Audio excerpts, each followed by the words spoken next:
அருகே ஒரே குடும்பத்தை சேர்ந்த 3 பேர் கொன்று எரிக்கப்பட்டிருக்கக்கூடிய சம்பவம் பெரும் பரபரப்பை ஏற்படுத்தியிருக்கிறது. கூடுதல் விவரங்களை எமது செய்தியாளர் தேவநாதன் வழங்க கேட்கலாம். வணக்கம் தேவநாதன், என்ன நடந்தது? முழு விவரங்களை. கடலூர் அருகே உள்ள காராமணிக்குப்பம் பகுதியை சேர்ந்தவர் சுதன்குமார். ஐடி ஊழியரான இவர் ஹைதராபாத்ல பணிபுரிஞ்சிட்டு இருக்காரு.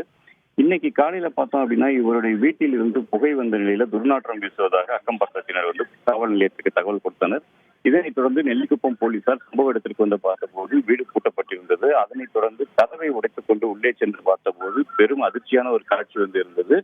அதாவது அந்த வீட்டினுள் 3 அறைகளில் 3 பேர் எரிந்த நிலையில் பிணமாக கிடந்தார்கள்.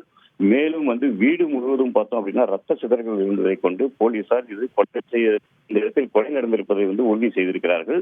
மேலும் பார்த்தோம் அப்படின்னா, இவர்கள் எதற்காக கொலை செய்யப்பட்டார்கள் என்ற கோணத்தில் போலீசார் விசாரணை மேற்கொண்டுள்ளனர். அந்த சுதன்குமார், அவருடைய தாயார் கமலீஸ்வரி மற்றும் 10 வயது மகன் நிஷாந்தன் ஆகிய 3 பேர் தான் கொலை செய்யப்பட்டவர்கள் என்று போலீசார் உறுதி செய்திருக்கிறார்கள். இருந்தாலும் தொடர்ந்து அந்த பகுதியில் போலீசார் உடலை கைப்பற்றுவதற்கு முன்பாக தடய அறிவியல் துறைக்கு தகவல் தெரிவிச்சிருக்காங்க. தடய அறிவியல் துறையினர் அந்த பகுதிக்கு வந்துட்டு இருக்காங்க. தடய அறிவியல் துறையினர் அந்த பகுதியில் ஆய்வு மேற்கொண்ட பிறகு அவர்களது உடல் அங்கிருந்து அப்புறப்படுத்தும் என தெரிய வருகிறது. ஒரே குடும்பத்தை சேர்ந்த 3 பேர் தற்பொழுது கொலை செய்யப்பட்டு தீ வைத்து எரிக்கப்பட்டிருக்கிற சம்பவம் கடலூர் பகுதியில் ஒரு பெரும் பரபரப்பை ஏற்படுத்தியிருக்கிறது. மாவட்ட காவல்துறை கண்காணிப்பாளரும் சம்பவ இடத்திற்கு விரைந்து கொண்டிருக்கிறார். விவரங்களுக்கு நன்றி தேவநாதன். செய்திகளை உடனுக்குடன் தெரிந்து கொள்ள உடனே சப்ஸ்கிரைப் பண்ணுங்க.